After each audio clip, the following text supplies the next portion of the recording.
Salut à tous, c'est Gaëtan de iAvenir et aujourd'hui je voulais vous présenter 10 cas d'usage pour se simplifier la vie en utilisant GPT-4 Vision.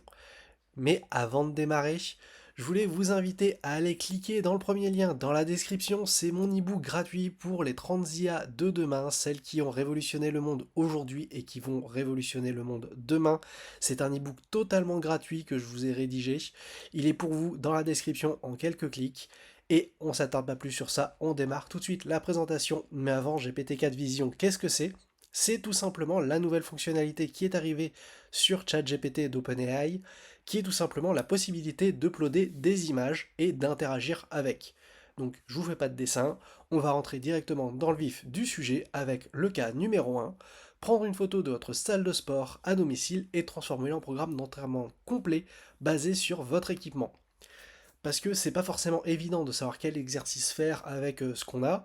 Ça peut demander des frais d'obtenir un coach, et puis pour savoir exactement aussi comment faire les exercices correctement et quoi faire, et bien là vous pouvez avoir un programme complet grâce à ChatGPT uniquement en prenant en photo tout votre matériel que vous avez à disposition.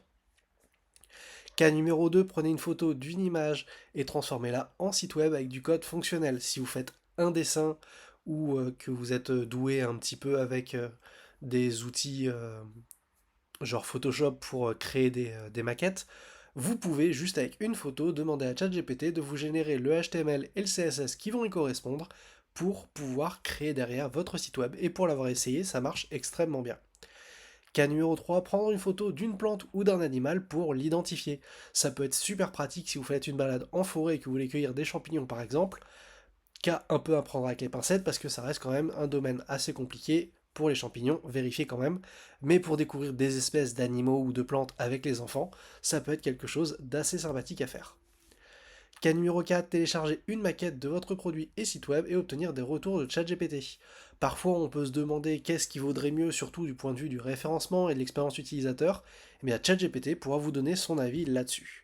On enchaîne avec le cas numéro 5, prenez des photos de vos courses et recevez des suggestions de recettes en fonction des ingrédients disponibles.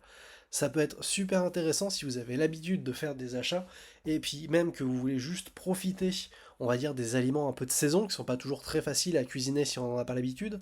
Là par exemple, on va arriver en hiver donc les légumes vont commencer à changer. Si vous voulez respecter les légumes de saison mais que vous savez pas comment les cuisiner, eh bien ça peut être une excellente opportunité.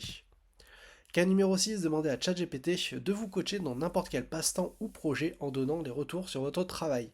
Ça peut être super intéressant si vous savez pas trop comment avancer et que vous avez besoin d'aide pour avancer vraiment plus profondément dans ce que vous lancez, que ce soit apprendre une langue ou alors apprendre un langage de programmation ou apprendre à peindre ou à jouer de la guitare ou que sais-je. Eh bien, avec ChatGPT, vous pourriez avoir des retours et vous progresserez d'autant plus rapidement en ayant des aides sur ce que vous faites. Cas numéro 7, téléchargez une photo d'une partie de jeu de société en cours pour recevoir des conseils stratégiques ou les prochains mouvements optimaux. Ça m'a fait beaucoup rire et du coup je vous ai laissé cette option-là. J'ai pensé notamment à une partie d'échecs, si on est coincé, demander un coup de main. Je trouve ça très drôle de faire participer ChatGPT à une partie d'échecs ou autre. Cas numéro 8, télécharger des radiographies, des ordonnances, etc. et ChatGPT pourra les analyser pour vous. C'est pas toujours forcément quelque chose de très très clair à lire, même s'il vaut mieux l'avis d'un médecin si vous avez pas le temps ou que vous avez un peu peur d'aller demander des informations, ça peut être une alternative à utiliser bien entendu avec des pincettes. Cas numéro 9, télécharger une image d'une étiquette nutritionnelle pour obtenir des informations sur les ingrédients et leurs implications sur la santé.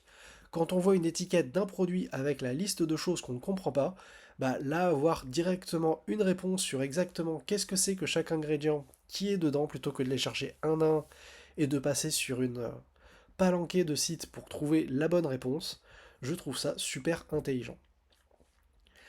Cas numéro 10, télécharger des documents censurés et demander à ChatGPT de les compléter. Pareil, ça m'a fait penser à un jeu de société avec des informations cachées, et du coup j'ai trouvé ça très drôle de pouvoir fournir des documents donc censurés ou avec des informations manquantes ou un peu illisibles, et demander à ChatGPT d'essayer de les reconstituer. Je trouve ça assez intelligent comme utilisation, et je vous les ai laissés. Et je vais pas m'arrêter à la 10 bien entendu, on fait un petit cas bonus, prendre une photo d'un problème de maths et recevoir une solution étape par étape. Là, ça m'a fait penser à tous les collégiens, lycéens et plus devant leurs équations. J'ai moi-même été dans ce cas-là, et avoir une réponse juste d'une équation mathématique compliquée et pouvoir la comprendre, bah quand on est seul chez soi et qu'on galère un petit peu, je trouve que c'est une super idée. Dites-moi dans les commentaires s'il y a un cas qui vous a beaucoup fait rire aussi, ou si vous pensez vous en servir, et si vous avez même des cas supplémentaires, n'hésitez pas à les rajouter dans les commentaires. Et n'oubliez pas mon e-book gratuit que vous trouverez dans la description. Et moi je vous dis bien entendu à très vite pour une prochaine vidéo.